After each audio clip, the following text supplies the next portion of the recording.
You're listening to the Greeks Gridiron, live with Ethan Haristodoulou.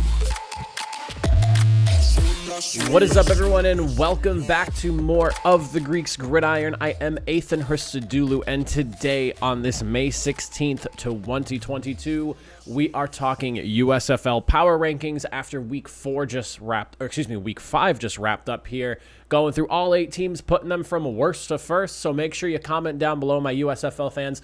Let me know the order of your power rankings after this week. We had a pretty big upset with the Pittsburgh Maulers getting their first win of the season. And then on top of that, the Generals were able to take down the Breakers. The Stallions continue to be 5-0, so we have a lot to dive into. And while this is a power rankings video, we'll kind of recap the games a bit as well. So hit that like button, hit that subscribe button, and let's talk some football, shall we? So, like I said, we will start from the bottom of the rankings, and we will work our way up to the top here, beginning with the Houston Gamblers, sitting now at 1-4, holding the number 8 spot after dropping a couple of spots and losing to the winless Pittsburgh Maulers this week. The offensive struggles with this team they continue to roll through it, and they don't really seem to be able to figure out what the heck to do on offense, especially when it comes to the second half here. They managed only 10 points in the first half this week, and then 10 again in the second half, which has tied their season high of only 10 points in the second half. That's an issue, and it really boiled down to turnovers in the fourth quarter for them. Ultimately, they had an interception. They had the fumble that was in their own territory late in the game. I mean, just not non-winning football in the second half typically is what things boil down to for the Gamblers. And while the defense has been solid, it's just the offense that continues to let them down week after week after week. And it's just, even if it's not a lot of turnovers, it's very untimely turnovers when things matter most. And you really saw that in the fourth quarter there. Clayton Thorson was 11 of 24 for 165 yards with 1 touchdown and that pick in the fourth quarter there. Pedestrian day for him. It's just the struggles continue offensively, and that really boils down to being the big issue, I'd say, for the Gamblers here and why they sit now at number 8.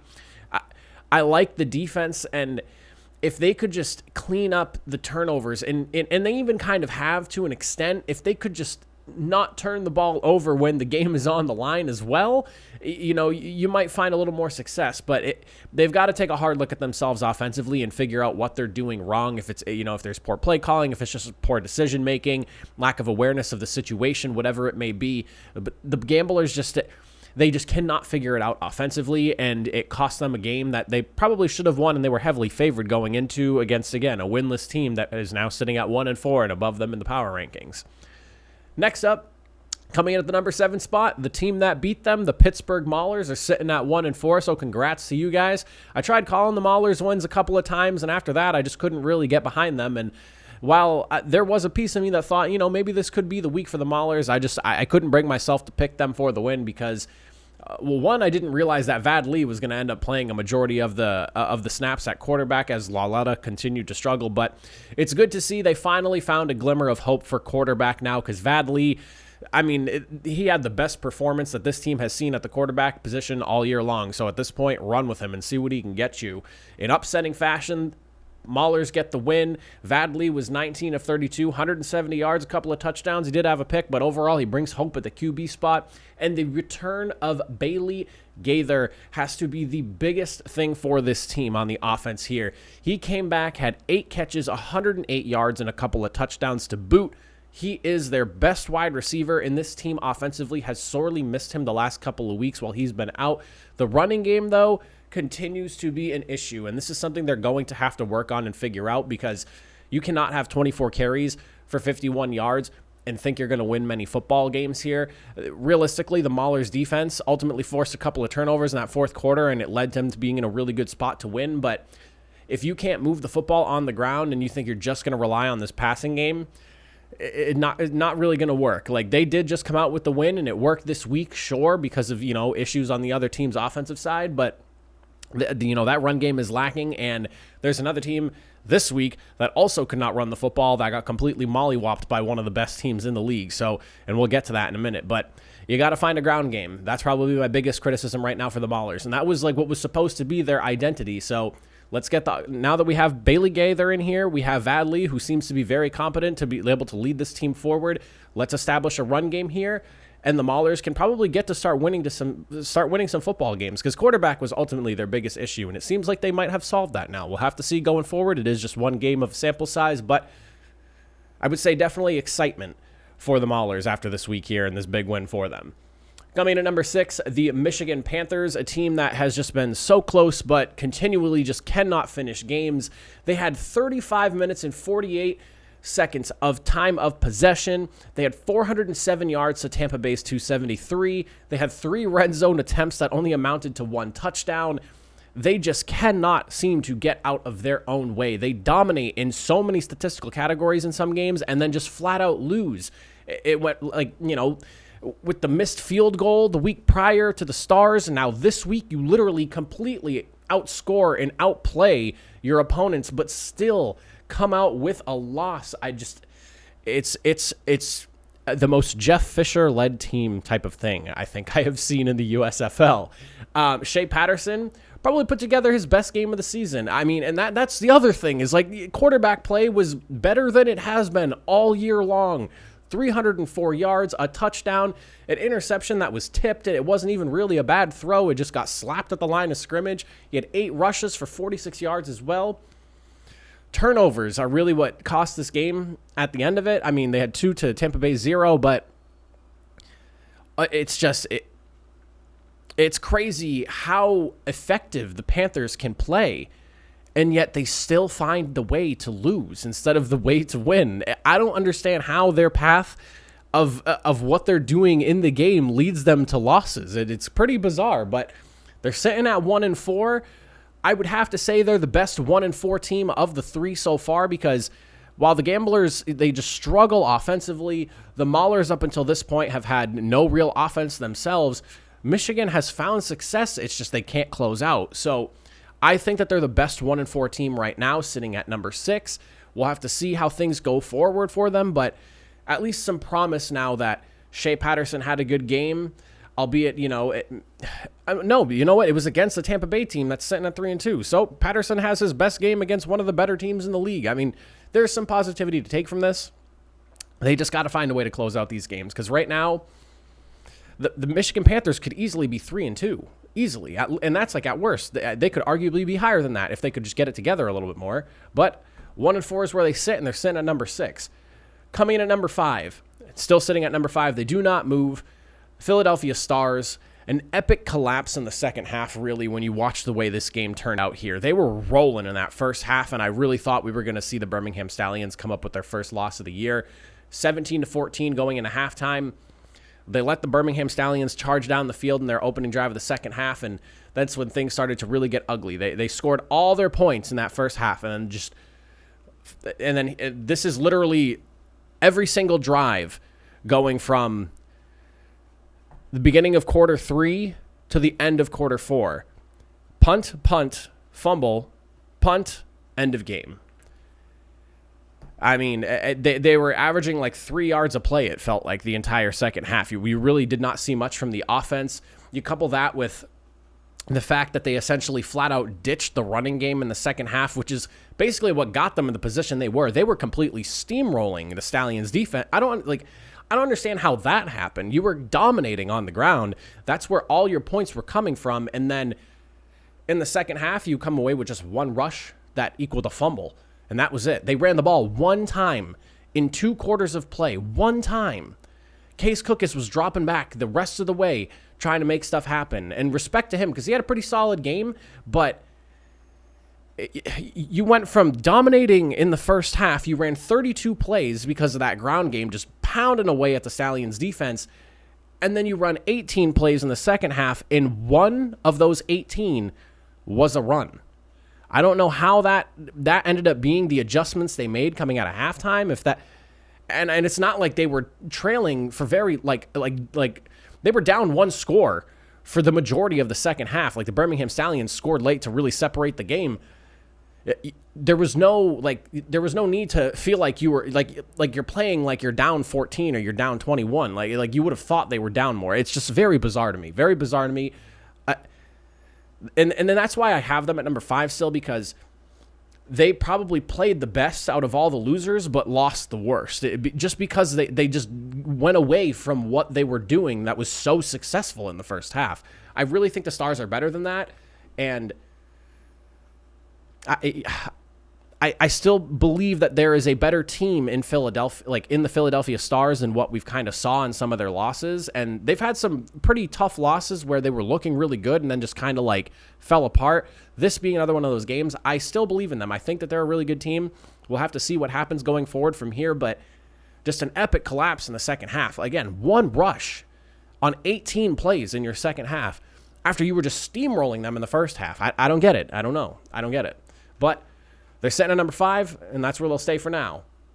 Coming in at number 4, Tampa Bay Bandits. They move up to 3-2 now. Wasn't pretty. It wasn't a grind. I mean, they got it done. They were completely statistically outplayed by their opponents, but they got the job done, and they got the win. Jordan Te'amu, pretty good game. Solid. No mistakes. Just a really good game by him. 15 of 24. He had 207 yards and a couple of touchdowns. Like I said, the offense was grinding, but the wide receivers, they were making some plays, and when they were getting receptions, they were ripping the defense for 13.8 yards a catch. So, I mean, like the offense wasn't coming in bunches per se, but when they were getting movement and they were making completions, they were ripping chunk yards at a time. So, I mean, like I said, it wasn't pretty, a little bit ugly, but when they were making things happen, they were ripping for big gains the entire time they went through. The defense, though, shout out to them, because the defense really came to show up, and this is why the Bandits came out winners in this game. 3 sacks, 8 tackles for loss, an interception, a forced fumble, and 5 pass breakups. That's every single piece of your defense showing up to play and dominating at the line of scrimmage, in the secondary, in the second and third levels. That they were killing it from start to finish in this game. The defense looked really, really good. And yeah, they let up a ton of yards here and there. And I understand that statistically they weren't the better of the two teams, but they were getting plays when it mattered. And when it came down to crunch time, Bandits came out with the W. Again, it wasn't pretty offensively. The defense did a pretty good job, though, considering the lack of offense they were kind of working with. Shout out to the defense of the Tampa Bay Bandits, because that's probably the biggest reason they are 3-2 this week. Coming in at number 3, my New Orleans Breakers, man. Breaks my heart to see them go down the way they did, but I'm not going to lie. I am starting to get a little bit worried about this team because, one, offensively, they looked a little lethargic, and then secondly, this is now the second week in a row that we see a big goose egg in the sacks column. This is a team that had 10 sacks in the first 2 weeks and now only have 1 sack in the last 3. That is not a recipe for winning football here. I don't know what happened to the defense and how aggressive they were. I really thought they were the best defense in the league, but I'm starting to really think that that's actually either the Birmingham Stallions or maybe the New Jersey Generals, one of those two teams, because this defense has kind of fallen apart a little bit. Kyle Sloter, not a great game, 15 of 36, 155 yards. He had a couple touchdowns, but he also had a couple interceptions. One interception being an absolute backbreaker on the goal line. I was watching that drive, and I'm thinking to myself, all right, starting to get a rhythm here, and then, jaw hits the floor, and I'm like, no way do we get an interception right at the edge of the team's end zone. But it is what it was. Tough game. The run game definitely really struggled. When you take out the big, for some reason, Gerard Fernandez got a giant rip of a run out of nowhere. I don't know why he came in at running back, but he ripped the run there. He did. They had 72 yards, minus Fernandez's really large run there, so not really sure what happened with the ground game. It's been kind of a roller coaster because some weeks they look really good and then some weeks they don't. But struggling in the run game, and then once again, your pass rush gets completely shut down. You have 0 sacks. They only had 3 tackles for loss as well. Your defense is not really being disruptive in any way. If you're not disrupting what the offense is doing and you're just kind of letting them do their thing, does not really lead to wins very often, and that's where the New Orleans Breakers sit now at number 3. Again, I'm a little bit worried about them. This is not how I expected this game to go. I thought it would be a little bit of a tighter game, but it is what it is. Breakers sit at number 3. Let's hope they bounce back. No, my Breakers fans, let's hope they bounce back next week. We'll have to see what happens. Coming in at number 2, sitting at 4-1. And they're looking good, and I feel like every single week they start to look better and better and better. The New Jersey Generals, man. First off, DeAndre Johnson, 14 of 21. He had 213 yards, interception. Not the best passing day for him per se, but he killed on the ground. If there's one thing that I can say about this team, it is that they can figure things out with the running game. 10 carries, he had 39 yards and a couple of touchdowns. And the running game altogether, 188 yards total. They had 3 touchdowns. Darius Victor himself was 17 carries for 95 yards and a touchdown. This is a team that can win on the ground. They don't necessarily need the passing game to be electric by any means, but 213 yards through the air, coupled with another 188 on the ground, you're looking at 400 yards total for the offense because of that. Really good balanced attack altogether. And the defense, man, 4 tackles for loss. They had 2 interceptions and 10 pass breakups. The biggest issue for the Breakers in that game was the inability to find completions, and the fact that you have your secondary and even some of the linebackers getting a hand in there between the football and the receiver to break things up for 10 altogether. That is winning defense right there, and that's how you put a stop to an offense that was able to drop 31 points a few weeks ago on a Bandits team that looked completely outmatched. So shout out to the defense here. And I also want to give out some respect to their kicker over there. 2 for 2 on field goals, 3 for 3 on extra points. You want to talk about contributing to the team? He was a part of 9 of them. Excellent job by the New Jersey Generals from offense to defense to special teams. A very well-rounded team just altogether. They play really good football in all 3 facets of the game, and that's why they're sitting at 4-1 and why they're the number 2 team in the USFL at this current point in time. Then, in the number 1 spot, sitting at 5-0, the Birmingham Stallions just kind of continue to reign their dominance on the league. At this point, I don't really think there's much of an argument. I mean, maybe the Generals have a conversation worth having, but I just think that the Birmingham Stallions first of all, let's stop having Alex Magoo start unless necessary and just let Jamar Smith do his thing. I cannot believe, and I tweeted it out during the game, wondering why Jamar Smith, because I was at work while I was watching the game, and so I'm not listening to audio. I'm busy, doing stuff at the station I work at. But I'm watching the game in the whole first quarter, and then some of the second quarter, I'm sitting here thinking, why the heck is Alex Magoo starting? Like, I didn't see anything about an injury. I didn't hear anything about an injury. What is going on here? And then sure enough, I want to say around, it was like the 7.5 minute mark or so, I see Jamar Smith finally trotting out there, and I'm thinking, okay, let's go. Why he wasn't starting to begin with, I don't really know. Like, yeah, has he had accuracy issues here and there? Sure. But he came in and shut everything down. 17-22, he had 203 yards and a massive touchdown pass right on his first drive when he came in. He is QB1. Treat him as such, Birmingham. Stop with the Alex Magoo nonsense. I understand, these guys all want to play and they want to have game tape and whatnot, but you as a team, you want to win. Do you not? You want to win? Jamar Smith is the guy. Also, I want to shout out CJ Marable. Ran wild this game. 23 carries, 114 yards. He had a touchdown himself. He was averaging like 5 yards a carry going through that game. Excellent job by him. And then the defense. Another defense in this league that just seems to know when to make plays and makes them fairly often. He had 3 sacks, 2 tackles for loss. They had 5 pass breakups. They had 2 fumbles forced as well and recovered. This defense, combined with this offense and their kicker over there, I mean, another team that is just so well-rounded and plays great football in all 3 facets of the game. There's a reason they're 5-0. I understand people are arguing, well, it's always a home game for them. Look, it's nice to have fans. I get it. And in some instances, yeah, does it matter? This game, though, for the Stallions, the Stars lost this game right at the start of the second half when they stopped running the football. This defense capitalized on what they were doing. The offense was rolling. I mean, quite frankly, home field or not, I don't really think it mattered. I really don't. Stallions are number 1. That is my power rankings for the USFL coming out of week number 5. Let me know what you guys think in the comment section down below. What are you guys thinking? How are you feeling about this one? But I appreciate you all for watching. I will see you all next time. Have a good one.